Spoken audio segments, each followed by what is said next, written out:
Every team, every topic, everywhere. This is Believe.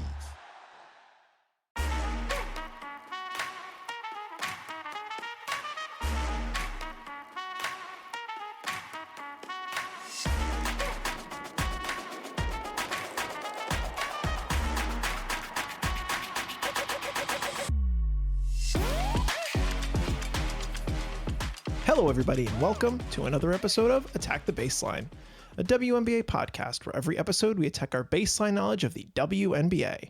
We're your hosts, John and Kristen Barber, and today we're back talking about week 2, or week 1, I guess, of Unrivaled after the action that went on Friday, Saturday, Sunday, Monday. 4 action-packed nights of games. We're going to get into a little bit of everything that happened each day, some of the highlights, some massive player scores, and a lot of other craziness that happened around the league. And I'm excited to dig into all of it. But before we do, Kristen, how are ya? I'm good. Hanging out. Yeah, hanging out. Yeah. Feeling better. Your cough's gone. Kind of. Effectively. Yeah, it's here and there, but yeah, feeling better. How are you feeling? I'm good. I got a haircut. Mm-hmm. I'm refreshed. A much needed haircut. You know, Yeah. you get to the point where you're like, hair's kind of poofy and it's like hard to manage. And I'm like, oh, now I don't need to put as much product in it. And I can just kind of let it flow. Okay. And like, let it relax. Good. Relax. I know. Kristen, I am loving Unrivaled and I can't wait to talk about it. But before we do, if you'd like to send us an email about how much you're loving Unrivaled, you can do so at our email, attackthebaseline@gmail.com. Connect with us on Bluesky, especially Bluesky. We've been popping off there. Instagram, TikTok, ATBPod. Leave us a 5-star rating and review on whatever platform it is that you listen to the show. Tell your friends and family to listen to the show, to watch Unrivaled. Kristen did that with her coworker the other night. Hopefully she watched it. No, hopefully she didn't. Well, maybe she didn't. I know she didn't. In the moment, I was hoping she was not. Because it was like the awful game between the Laces and the Owls last night. Wasn't that awful? We'll get into it. The beginning was awful. Well, we'll talk about it in detail. Mm-hmm. But yeah, just continue to enjoy everything that's going on, because even like year 2 of Unrivaled, I feel like I can see the evolution of the league. It's like already starting to take shape. Players are scoring more than we've ever seen. We had multiple high scores tying the league high, breaking the league high, and it just goes to show you that like the players are in it, and it's going to continue to grow every week, and then hopefully every year after that. So excited to talk about it. So let's get into it, starting with Friday. Mm-hmm. We had 2 matchups. We had a real thriller. I don't know if it was the match of the week, but it was a really dang good one between the Rose and the Vinyl, where the Rose won 69-67. And we also had a battle of the 2 young teams in the Breeze and the Hive, where the Breeze won 73-62. Can we start with this Rose game? Yeah. Because not to, talk about every play, because we have, now that there's 4 nights a week of Unrivaled, we can't really go so closely into every game. We're just going to be here all day. Mm-hmm. And like, as much as I would love to be here all day, I know you have stuff you got to do, listener, but Chelsea Gray, what else is there to say? Point God. Unrivaled God. Yeah. Like, they were down the entire time. Mm-hmm. I think this was the game that they were down 13 points at their largest comeback that they've made in a bit. And like, you see with a game winner with absolute force, mm-hmm. that Chelsea Gray is never going to let a lead by the other team be unbeatable. Like, mm-hmm. she will find a way to come back. She will get open looks.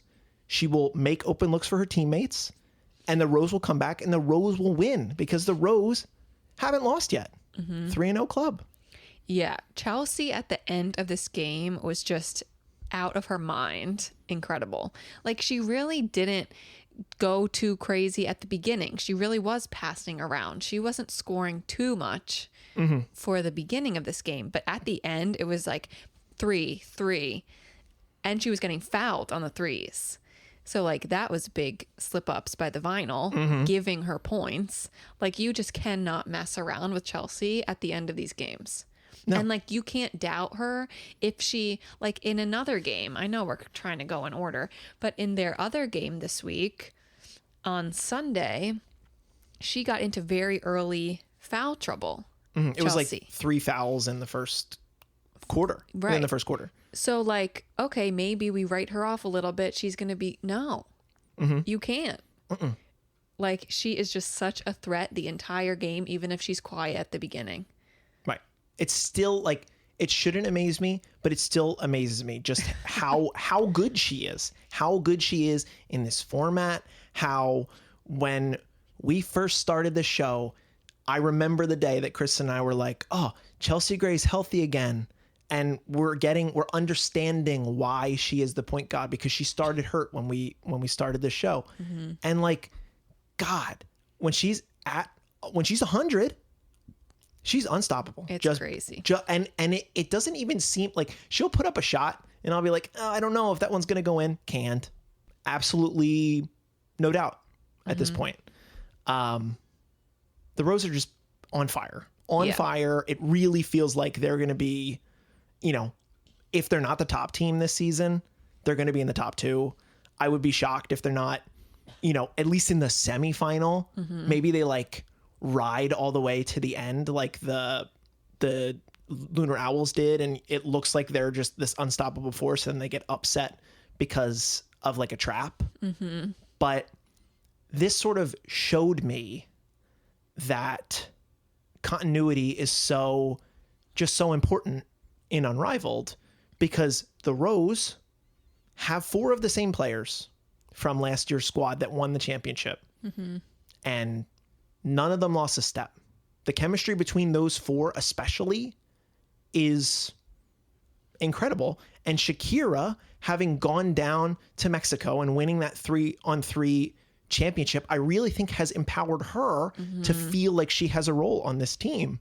And they're just top to bottom excellent. And I'm not going to bet against them any single night. I think I will pick them to win. And I'm excited when we get to go to Miami, because we get to see them against the Mist. And we're going to talk about the Mist in a little bit, but that's another really good team. But I still think that this is the peak of what the league is right now. Yeah. And I would be I don't want to say annoyed, frustrated. I don't know. There's, like, a little part of me that wishes, you know, these bottom teams weren't as bad and the top teams weren't as good. Like, I wish there was more. There's a lot in the middle. I don't know. What I'm trying to say is I don't want there to be one team that's just going to, like, win every single game and win at the end. Yeah, like, no. I don't want that to be the case. So a little part of me is, like, worried, I guess, that that's going to happen.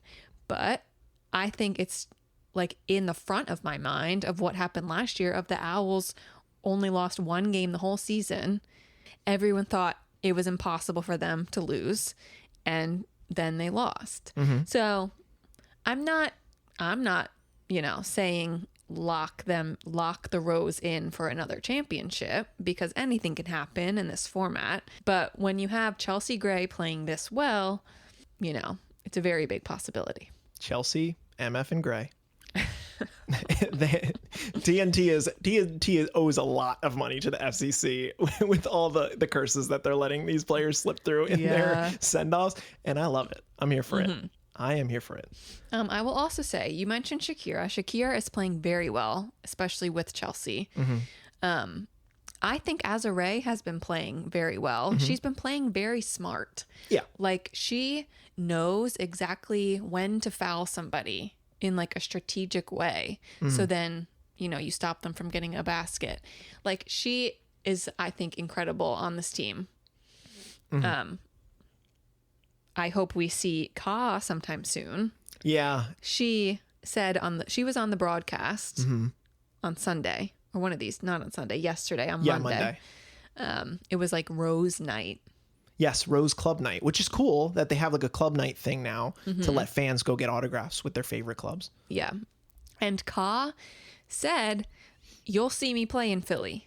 Yes. So she's at least really trying to be back By the 30th. in 2 weekends. Yes. I'll take that. Yeah. I'll take that. Also worth it to mention, the vinyl were ahead in this game. We're going to talk about the vinyl later, I think, in better detail. But I think this game was at least a moment, at least like a sort of a bookmark of Ryan Howard finding her shot. 6 of 11 from 3 in this game, leading the vinyl, also leading the, all players in minutes with 22. Ryan's out there a lot. And, we're going to talk about her 3-point shooting just being on in general later. But this looked like a game that the vinyl were going to win, even down to the end there. I remember saying to Kristen, like, oh, well, the vinyl are going to be pretty good here at 1-1 when they take this one. And then they lose it when they're 2 points away from the target score. So, again, we'll get to the vinyl later. Plenty of positive signs. This was a good outing for the vinyl, even though it's a loss. So, Yeah. Take it on the chin. Very good game for Ryan. Yeah. You want to talk about the young clubs? Sure. Well, I'll say Paige almost had a triple-double. That was a big kind of through line of the weekend. Like, we're waiting on who's going to get the first triple-double in Unrivaled history. Paige had 16 points, 10 rebounds, and 6 assists. Very so close. She was close. Something the Breeze just do so well is spreading out points. Oh, yeah. Spreading out the ball. Like every single player, including Kate, who in other games hasn't had this many points, but at least in this game on Friday, like Kate had 12 points. So everyone had at least 12. 12 to 16. Yeah. So like it was a very well spread game by the Breeze. Yeah. I'll say something for the Hive, but do you have anything to say No, for the I Breeze? I think for the Breeze, like Noel Quinn is doing an excellent job coaching this team. Obviously benefits from having a year with Dominique in Seattle before, she was eventually let go.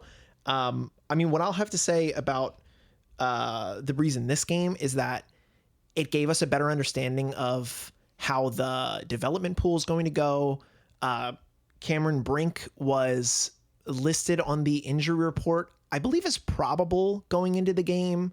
And they made it explicitly clear that with Haley Jones available on the Breeze's bench, that in the case that Cam went out of the game, like if she needed to go away, then Haley Jones would be allowed to play, but otherwise it would need to be the 5 original starters before they let Haley see any floor time. And Kristen and I have gone back and forth. I don't know if you want to just have like a brief couple minutes, but it does not necessarily make sense to us that these development players can't play when, like only in the case where a team has 4 players to play can they actually see playing time. They should just be able to be a 6th body. Like you're not giving a player an extra player. Like we're not pushing any rosters to 7, but like in the place that here, and the Breeze didn't need her obviously, but like there were moments throughout the weekend where we thought we were going to see some of these development players see playing time. Isaiah James, Haley Jones. None of them have touched the floor yet through 5 game nights. And I guess the league is just waiting for more injuries, which, we hope isn't the case.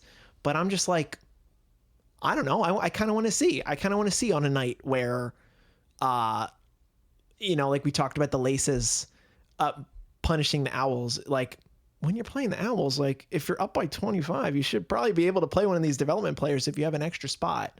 But I don't know. I just kind of am having weird feelings about the pool in general, but maybe we'll see a shift in that, in 2 weeks. Yeah, maybe. Like maybe the coaches, the clubs, they just want to get a baseline, see what the players they have can do, Attack it. get some solid plays, and then be willing to throw in a development pool player, you know, later on when more people are injured. But to me, it's very frustrating. Like, I see these players just sitting on the court, the side of the court, like, am I ever going to play? That sucks. And I completely agree. Like, the rosters are supposed to be 6. So even if one player's out, that's 5. Right. Then the other team has 6. So why can't you have 6? Right. It's like, no, only when you have 4 and need a 5th. If you lose 1, it's okay to lose 1. Because, I mean, my theory was there are 8 clubs. There are only 6 development squad people. Probably at some point this season, there's going to be 1 player on each team that's hurt. Sure. So there's not enough. Sure. In that case of 8 players being out, there's not enough to fill it to 6. But like, until that happens, why can't we? I know. And I mean, like it's coach's decision. Yeah.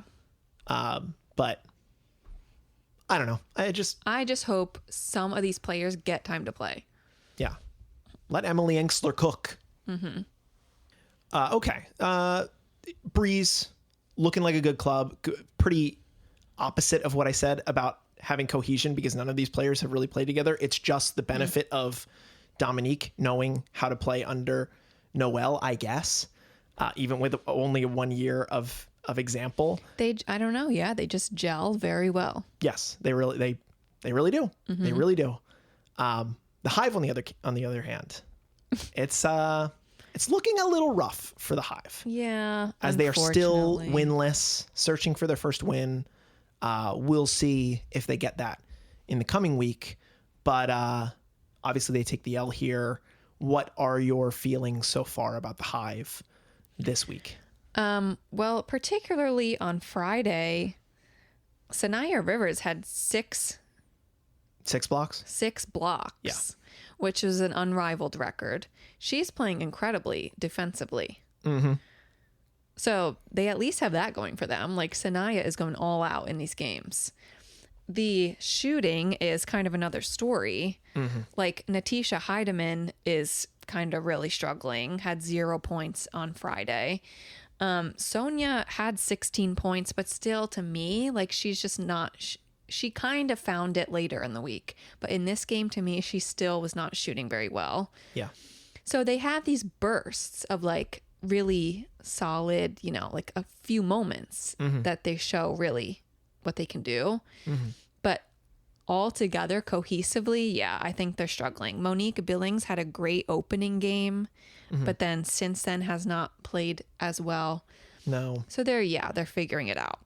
Yeah, I think Ezzy and Kelsey haven't been playing up to the level that's expected of them as well. Really just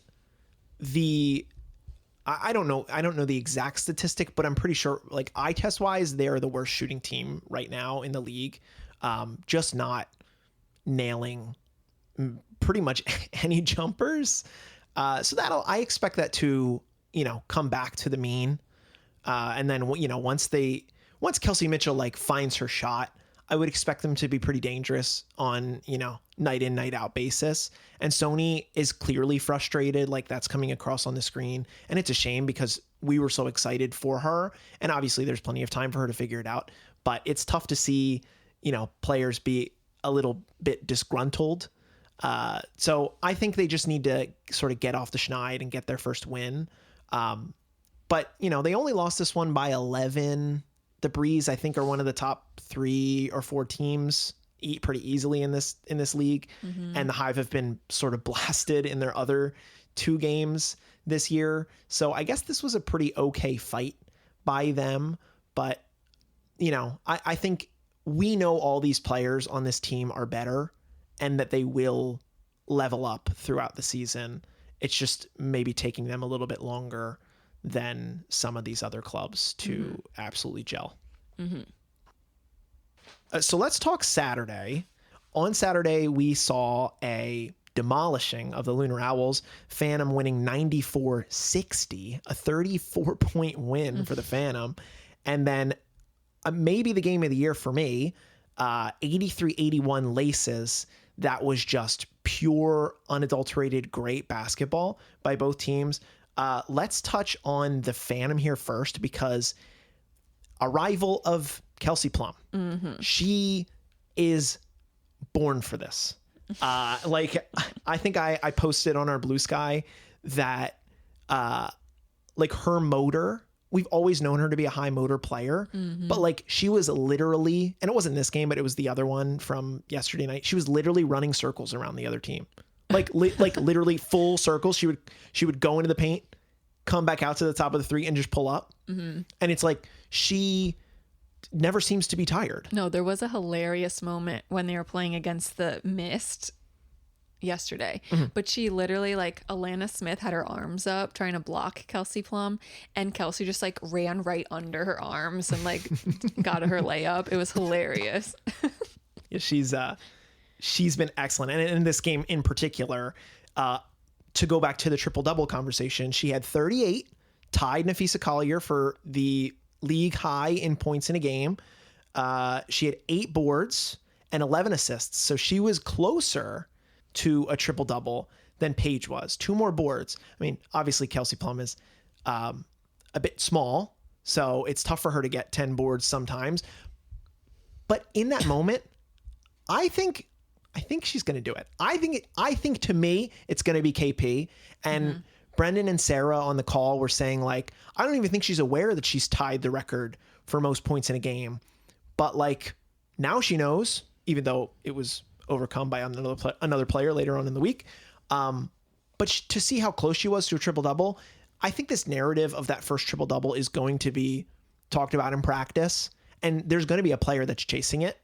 And I think Kelsey Plum wasn't there for year one, is very clearly playing very hard in her first year in Unrivaled. I kind of feel like she's going to get it. She's passing the ball well. Like, no surprise, when she's shooting the ball well, the Phantom are going to destroy you. And that's just where I'm kind of throwing my lot. You mentioned Paige. You think it's going to be Paige? Well, we also had Alyssa Thomas in this mix of potentially getting a triple-double this week, who we know she's the triple-double queen. Right. But I do think Paige is going to be the first one to do it. Paige is averaging 7 assists, which is the most of anyone. Obviously, she's getting enough points. And Paige is, if you look at the top 10 rebounders, Paige is the only guard in the top 10 of that getting rebounds. And Paige gets 8. Okay. She's averaging 8 rebounds a game. Okay. Yeah, I mean, it might be hard for Kelsey to get to the 10 rebound mark. But in 3-on-3 specifically, the ball can bounce the right way that it's just easy for you to pick it up. And that's probably why Kelsey had 8 boards in this game. I don't know. I just feel like she's in beast mode. But yes, that's a very good point about Paige. Would not be shocked if it's Paige. But worth it to note that, like, Paige didn't have a triple-double in her college career. Didn't have a triple-double in the W last year. So it would be like her first one. Maybe not her first in, I don't know if she had one in high school. I'm assuming she did. But, like, would be her first professional triple-double. I don't know. I don't know if I want to necessarily assume that she's just going to do it, but she's really freaking good. So I wouldn't be shocked. Yeah, we are going to Unrivaled in 2 weekends. I am going to buy the away Breeze Paige jersey. Good luck. It might be sold out. And I really hope it's not. I love that white Breeze jersey. It's so nice. It's very nice. Another mention that I want to say about the Phantom in this game is just the fact that Aaliyah Boston continuing to show that she can kind of stretch the floor. She's been shooting some threes, making some threes. There was a pretty good bit when they asked Kelsey after the game, like, what's it like to play with Aaliyah Boston? And she said, well, I've been complaining all year about moving screens, and they certainly helped her here. But Aaliyah, she needs to work on her fouls still. She is still having a tendency to draw some of these fouls on herself that are not helpful to the team. However, she is scoring much better than she did in year one. She's shooting the ball better than she did in year one. And she's clearly leveling up her game with Kelsey and company there. So I think the Phantom are pretty decently able to make a run this season as they continue to put it together. Yeah. Should we talk Owls now, or should we? No, we can. All right. We'll talk about the Owls. Summarize the Owls later. Yeah, we'll talk about the Owls in a little bit. Let's get into this missed laces game, because both of these teams just impress me with the number of ball handlers, the number of creators that they have, the number of shot makers. This game was just the perfect example of a back and forth basketball game where each team was getting pretty much contributions from their entire roster the entire game, and it was literally down to the final basket. It was 81-81. The score was 83, the target score. And, ends up in this case with the missed winning, but it very easily could have been the Laces. I think both of these teams are really fun watches. Personally, I think the missed are... I honestly think both of these are like top 3 teams for me to watch, just because of all the creation. Brittany Sykes continues to knock it out of the park. She's shooting blisteringly well from beyond the arc, like almost more than double how well she shot last year, which was not very good. She shot like 21% from 3. She's well over 40%. She's finishing well. She's slashing well. The Laces, albeit a small team, move the ball really well. They're fast. They shoot well, and that's going to help them win games. Well, yeah, if you're small, then you got to be fast and you got to shoot from 3, and they are doing that. They shot 45% from 3 in this game versus the Mist, who only shot 20. Yeah, which means that the Mist were getting them in the paint. Yeah, because they're small, the Laces. But okay, you have to make it up at the 3-point line, and they're doing that. So I really hope Brittany Sykes keeps this up. We will see. She was incredible in this game. This is when Alyssa Thomas had 9 rebounds and 9 assists. So I mean, she was the closest. Another 2 stats. Well, that's 2 stats. 2 stats, but only 1 from each. Right. I don't know. So she was passing, shooting, rebounding well. 7 assists in the first 5 minutes of the game. Crazy. Like, come on, dude. Yeah. Like, I don't know. This was a very, very good game. I'm very impressed with the Laces. I said going into this that it was going to be a huge game for them. I am sad that they lost, but they gave it their best and they almost won. So, yeah, I'm not as worried about them. No. As I was coming into this season. I really was worried, but I feel pretty good it's about not them. as dire as I expected. And like they are, like Maddie is playing well, Nas is playing well, the bench is playing well. Yeah. Which is not something a lot of these other teams have. No, definitely deep, not necessarily obviously in terms of height, they're lacking, but I still think, from a creation standpoint, I really like what the Laces have. And of course, like really well coached by Andrew Wade. For the Mist, Arike was good in this game. I'm keeping my eye on Veronica Burton. Brianna Stewart has not been shooting well from 3. No. Lee attempted 2 threes in this game. Didn't make them, but I love an attempt. Yeah. So I feel like they will get a better grasp on their threes. Like this is a better 3-point shooting team than 20%. Yeah. Yeah. I still don't, I don't understand why Alicia Gray has been not starting the last 2 games when she's very clearly the best player on the team. A 30 piece in this game in 15 minutes. Like, I mean, she celebrated her 31st birthday this year. Happy birthday, Leash. I don't know. I like I said before, like contributions from across the board. Leah Rue, her best game was on Monday. Like she's starting to definitely feel more comfortable.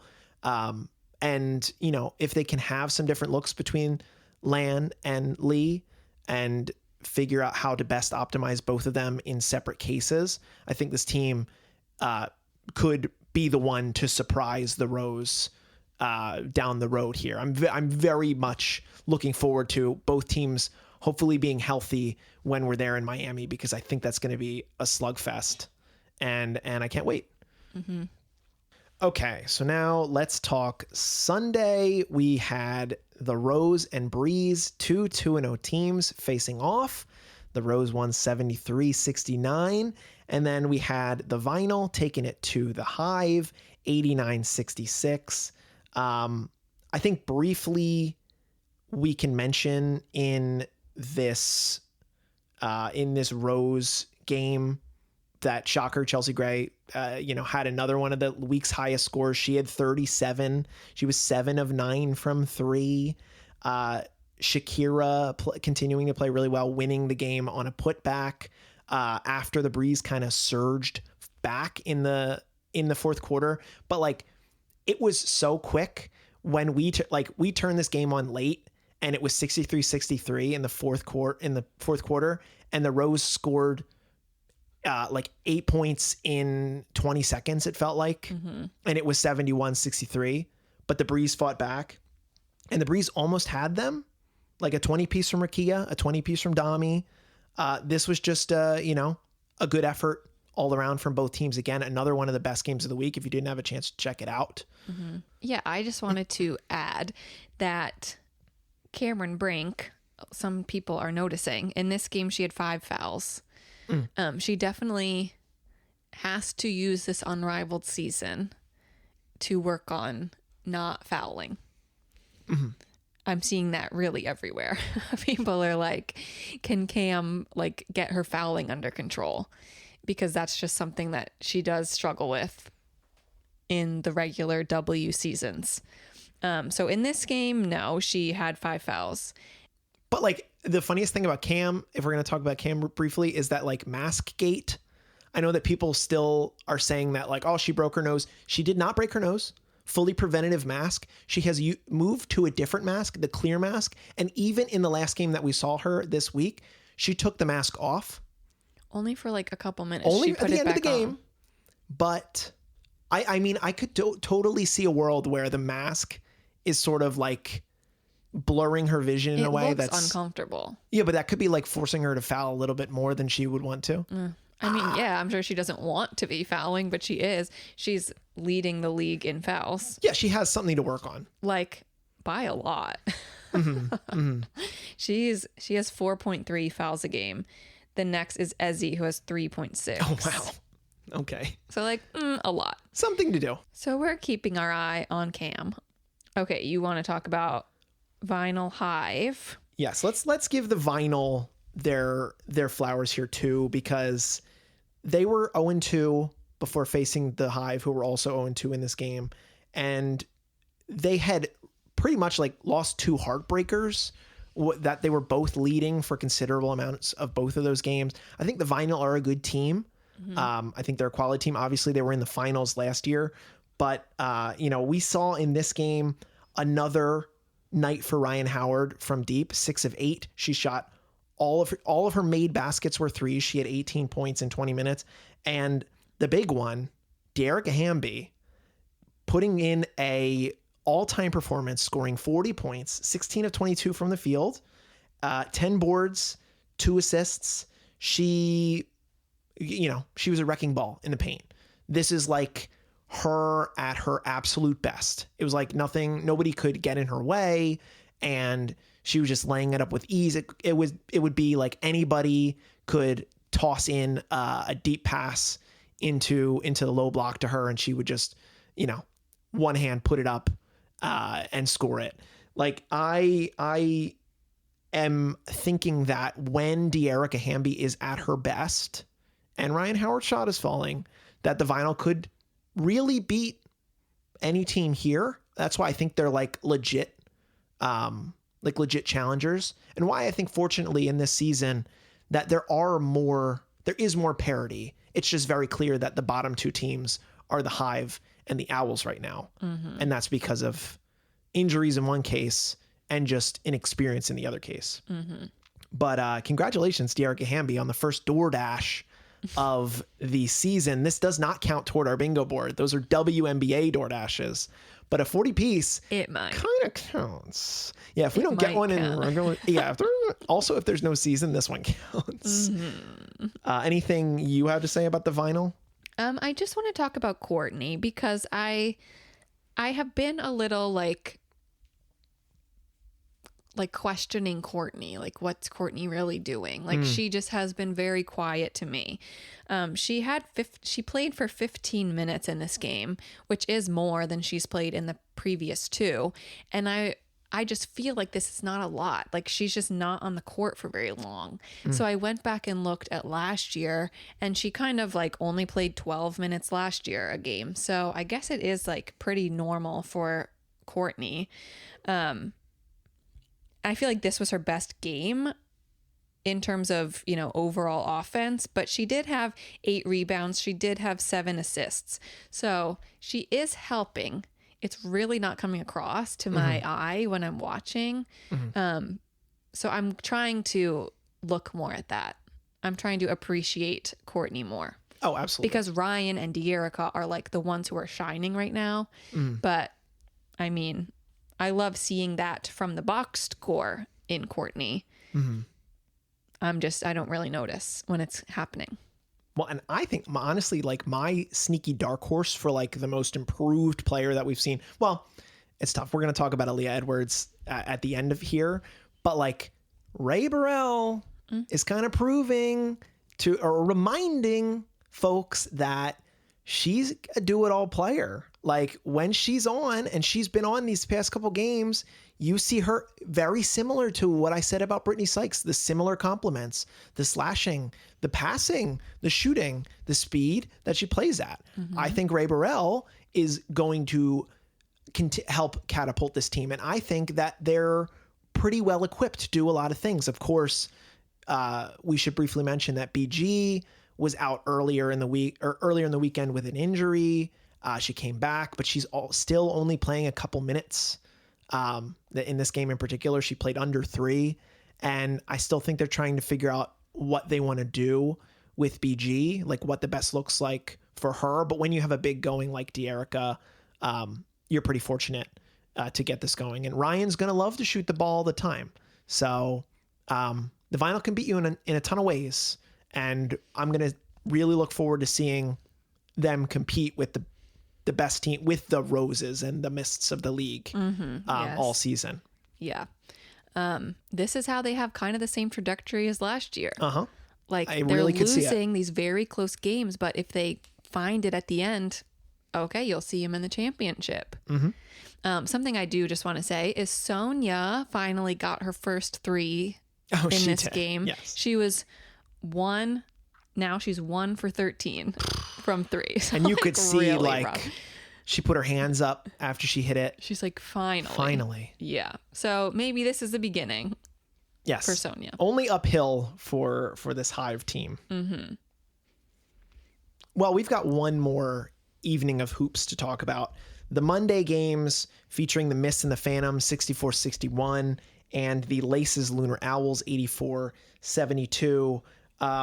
We can kind of go pretty quickly through Phantom Mist as well, because we've talked about both teams in detail. Another game where Alicia Gray only played 12 minutes. She didn't start again. I do think that if she plays a little longer, then the Mist probably go away with this one. But the team shot pretty poorly from deep, only 22%. And the Phantom also only shot 25%. So it was one of those games where both teams couldn't really take the lid off of the hoop in the early goings. We were I remember going back and forth of missed shot after missed shot after missed shot. And it's like, Kristen told her coworker to watch these games. I don't think she's going to want to watch these games anymore when they're missing. But it's still only a 3-point game separating them. And the Phantom sort of coming from behind to snatch this one from the Mist on the back of Kiki Iriafen having her first premiere night in Unrivaled. I really enjoyed the Phantom celebrating this one. Kiki and the whole team did like this whole gotcha thing where they panned down with the camera and she was like making like a funny hand sign, and then they were hitting everybody with the L's on the foreheads, and I'm like, okay, like this team, very funny. And then of course Dana Evans can sing Ghost Gang too. So like Phantom are good vibes. The crop top team, as long as Tasha's making them crop tops, they might have the power to continue to win these games. Yes. But a good night. Yeah, I just wanted to highlight Kiki. She had an incredible game, especially in the fourth quarter. Like, yes. she was amazing in this fourth quarter. Needed her to close it out. Yes. She had an amazing block on Veronica Burton, had, a couple good baskets that really closed it. But it was interesting at the end of this game because so Kelsey Plum hadn't come in the fourth quarter. She didn't shoot as well as she did the previous game this week. She was 8 for 18, and only 2 from 7 from 3. But so she hadn't come in. She wasn't playing in the fourth quarter. But they had been so close to getting the final winning basket. They just had turnover. They couldn't get it, and the mist was coming back. So I'm like, what is happening here? Like, finish. And finally, they put Kelsey Plum in, and she got the final basket, her only one in the fourth quarter. So I think she should have been in. Yeah, you probably win that one a little sooner with KP. But, good that happened, because it would have been really a huge bummer if the Phantom lost after being ahead, really having it slip away. Correct. But hey, Phantom, this is not the Phantom of old. No. This is a new generation. Okay, so we can talk about the Owls. Yes. I have something to say about the Owls. I'm just happy that in this last game, even though they lost 84-72, that they did give me at least like 3 quarters of basketball. It wasn't over midway through the second quarter.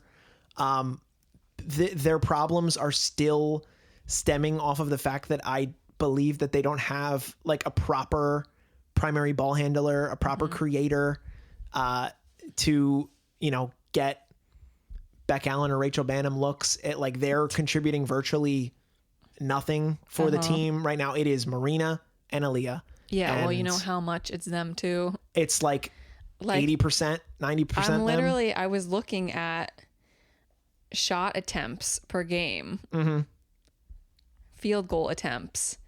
Marina and Aaliyah are the top 2 out of everyone. Both of them too, which is like funny because they're on the same team. Yeah. And then literally the bottom 3 are Temi, Beck, and Rachel Banham. That sounds about right. Like, literally. In this game, so crazy. Beck had 5 attempts. Banham had 4 attempts. Temi only had 1 field goal attempt, which she made. Temi is good. Yeah, Temi is good. Yes, Temi is good. Look. Like, I'm just stunned by that. It's just going to be the Marina and Aaliyah show until Sky comes back. It doesn't have to. I know it doesn't have to. I do believe Skylar Diggins will run this team much better than they have been being run. No, it's true. So far. I don't think their ceiling is much higher than what we've seen, but I believe in Sky actually making it possible for Beck Allen to get an open look. Yeah. Or Rachel to get an open look. I do think they need to figure out if they can use Temi more, because you think about, like, Temi comes in because Fee goes down with her ankle surgeries. And, like, look at for the Phantom, what the Phantom are getting out of Tip replacing Satu. Like, Tip is way more important and a replacement player for the Phantom than Temi is for the Owls. Temi is virtually non-existent on this team. And, the rules aren't letting them necessarily play any of the development pool players, but this is a case where I'm like, why shouldn't the Owls get to have Isaiah James or another guard to, help them run some offense? Like, why does it have to be Marina taking the ball up every single time? Yeah. And, all this to say, Marina has had some highlights. Aaliyah has been some crash outs. 2. Count them 2. My count out. 3 my crash games, out, 2 crash. 3 games, 2 crash outs. That's my count is at. But Aaliyah Edwards, I think we should talk about her in more detail. She had 38 points in this game, and I thought she was going to break the De'Erica Hamby record that was set the other night. But she just didn't get there. There is a level of chemistry that's being developed between Marina and Aaliyah, but I don't know if it's enough to win them virtually any game. Maybe against the Hive. But like, they're getting beat early by these other teams. And that's part of the problem with them not looking for these other players to get looks. I will say, I do think it will help come the W season when the two of them are on the sun Very true. together. Very good point. So that, I mean, they're at least like getting really good reps for then. But yeah, they need a third who's going to be able to carry the same amount of weight. Yeah. And she's there. We don't know what's wrong with her. She was at the Golden Globes. So hopefully she'll play soon. Yeah, she was at the Golden Globes on Sunday, and she was back in Miami on Monday. So come on, Sky, we need you. We need you. But I don't think there's anything else I can say about the Owls. No, that was all I wanted to say. Yeah. That was just hilarious to me when I realized that. Yeah, good on that. Literally the top two and the bottom three. It's a really good observation, and it comes across. It really comes across because they'll get those shots up quick, and then the other team's going the other way. So it was a good week of Unrivaled to wrap it up. The way the things are looking, a very clear top team in the Rose at 3-0.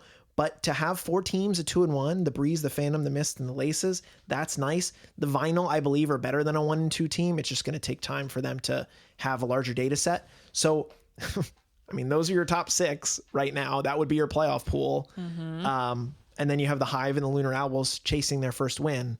But I love seeing all these 2-1 teams here in the middle. And when they start to play each other more often, I'm curious to see what the standings are going to look like 2, 3, 4 weeks from now. So I want to close us out here and say, after this week of Unrivaled, who our league MVPs are, our top 3 MVP candidates. This is kind of going to be our temperature tracker. I'm going to use this as like our straw poll every week to say. Are you writing it down? I will write it down. Okay. I am not writing it down now, but you give me your number 3. I'll do my 3-2-1, and then you give me your 3-2-1. So in the third spot, I have Kelsey Plum. After her strong 38-point performance and her near triple-double, I think she earns that spot. In my second spot, I have Brittany Sykes, who has run the Laces very well. Every compliment I have about her shooting and finishing well. And then number 1, very clearly, Chelsea Gray at the top of here. It's going to be hard for her to lose that. She's going to need like a stinker or two for me to feel like I can take her out of that one spot. But right now I have her with a bullet as the league MVP. She's playing like Fee was playing, where it was so obvious that she's the MVP. But that's where I have it now. Okay. Well, I thought we were going to have the same list, so this is good. My 3, I have Paige. Okay. I think she's just such a good distributor, and she's just in the top 10, 5 of every stat. Like, she's just good at everything. And this young squad being so good is very much a highlight. My second is De'Erica having her 40-point game.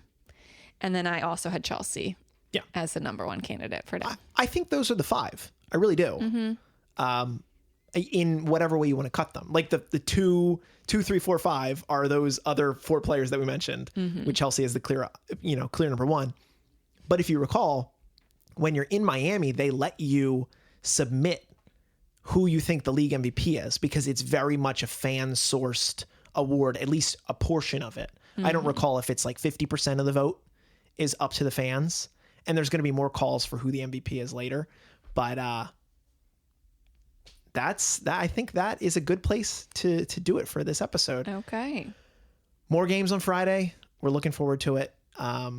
And yeah, I hope you're continuing to enjoy Unrivaled. Again, if you'd like to send us an email, you could do so. Our email, attackthebaseline@gmail.com. Leave us a 5-star rating and review on whatever platform it is that you listen to the show. Connect with us on Bluesky, Instagram, TikTok. We're on the way to 1,000 followers on Bluesky, so be that 1,000th follower to help us continue to grow that and get in the community during the games. It's very fun to talk about the games. And yep, just tell your friends and family to watch Unrivaled because it is on almost every night of the week. Kristen, I'm staring at the baseline. As always, what are we going to do? Attack it. Attack the baseline. Thank you so much for listening, and we'll be back next week with more Unrivaled.